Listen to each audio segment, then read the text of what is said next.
Hello, Skiing Biking Gaming here, and today I'm going to quickly show you how to set up a PlayStation 4 controller on PC. I'm going to be using Windows 10. It also works on Windows 8.1, Windows 8, Windows 7, whatever one you're using. The first thing you want to do is unzip this file, and the link will be in the description. Just put them into a folder, preferably not on your desktop like I'm doing, just because obviously your desktop will get cluttered, but just somewhere. I recommend not putting it on your C drive, just on if you have any other drives in your computer, but if you only have your C drive, it's not going to mess with anything. Just put it somewhere. Put it in your documents folders or your pictures folder for all it really matters. It doesn't write very many files or anything like that. The first thing you're going to want to do is open up the DS4 Windows file. And then I choose program file just because if I ever wanted to delete this, it'll all just be in the same folder here. But if you want to put it in your app data folder, go ahead. It's not going to change anything. I just like it in here just in case I want to delete stuff. Everything's right here. And then also you can move it around and it won't have any issues. The first thing you want to do is go into settings and then go down here to controller/driver setup. Hit yes.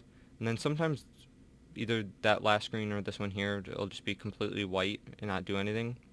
What you want to do is just go into your task manager and close it and then try again. I had to try I think 2 times before the first time that I did it, but I think it's just opening now the first time every time because I already did this. What you want to do is just install the drivers, at least if you have Windows 8.1, Windows 8, or Windows 10, do that. Well, same thing for Windows 7 too, but you're going to also want to do this, or if you're using Vista or XP, which I don't think anyone would be, but that's all you have to do. And then if you're using wired, all you're going to do is plug it straight into your USB and then you're ready to go. But if you're using Bluetooth, it's going to be like one extra step now, but you won't have to do it again. What you're going to want to do after you've done this is hit finish. I already did it so I don't have to. And then at least with this part, that's all you have to do. What you're going to want to do is hit the PlayStation Home and Share button at the same time. You can see here in this picture, here it shows you what 2 buttons you need to press. I'm going to go ahead and press those on my controller. And what's going to happen is your LED indicator light on the back is going to strobe white. And then what you're going to want to do is go into your Bluetooth settings. And it should pop up here in a second. Wireless controller, pair. And if it does ask you for some reason for a password, the password is 4 zeros, but I've never had it ask me. And you only have to do this the first time. After that, you're good to go. And then one other thing to mention is, if by some chance you hit stop here, the thing won't work anymore. It'll still stay connected on Bluetooth, but for some reason it just stops working because this, what this program does is it intercepts your PlayStation inputs and it tricks your computer to think that they are Xbox inputs. Like if I press my home button right now on the controller, this will open up and it says, do you want to open up game bar? Because it thinks it's legitimately an Xbox One controller, but it's not. And one other quick thing to mention is the trackpad on the PS4 controller does work, and it works like a mouse movement. And then if you go onto something and then press down on it, it works like a click. And here it will show you your battery status and which one you have here. I think you might be able to change the names on them, but I don't really think you need to, and I think you can do up to 4 controllers at a time. Next thing you'll notice is your profiles here. You can edit them to do specific buttons. This is just default Xbox port over, but if you're doing some like flying simulator game or something like that that doesn't use standard controls, you can edit them so then you can. You can change the light bar at the back. Right now default's just set at blue, so it's just kind of like when you use your PlayStation, it's just constant blue until you change games or something like that. And you can change it to do something different if it's charging, so then you know that it is charging. And there's pretty much every thing you can think of.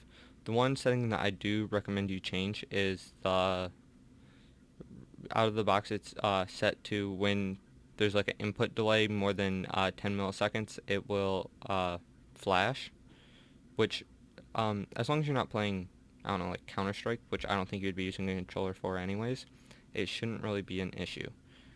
So if you're playing a racing game or something like that, a little bit of input lag isn't a big deal, and I personally don't like the red flashing light on the back of my controller. So what you want to do is go into settings, and then just uncheck this here. Or you can change it if you want it greater for some reason or anything like that. But that's pretty much it all for this. You know, like I said, it's going to work just like an Xbox controller. Your computer's going to think it's actually an Xbox controller. So anything you can normally do with one of those, you can do with this, and actually more since you can use that trackpad. And then I'm just going to show you that it does work here. I'm going to go into my Steam, and then let's just go in here and boot up Dirt Rally. And it does have a little bit of a load screen here. That just takes a minute for it to show up. And I'm thinking about doing a review on this game since I just got it, but I'm not sure yet because it's not a full release game. It's still early, so there's some stuff to do there.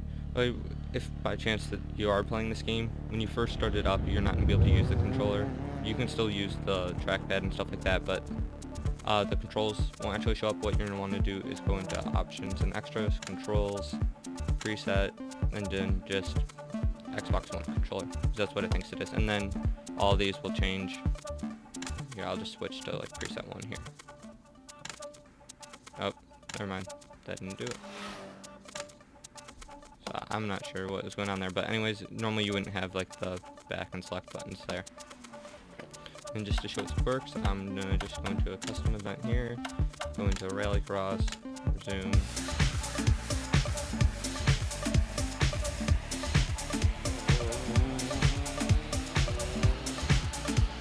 And I'm just going to show here that it works. I'm not really going to play it or do like a full lap or anything like that. I'm just going to show that all the buttons do in fact work.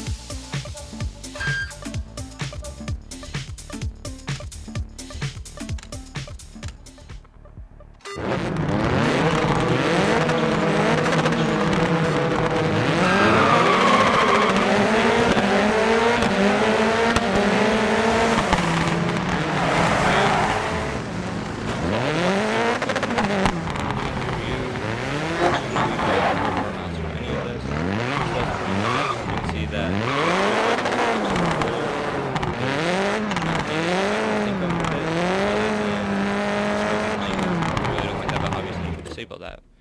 And that's pretty much it for how to set up your controller. If you have any questions or you can't get something to work, just go ahead and leave a comment in the description, and I'll try to get back to it in a timely manner. Obviously, I do have exams and stuff like that, so it may conflict with that, so you might have to wait a couple days, but that's all I can think of. Other than that, thank you for watching, and I hope I helped.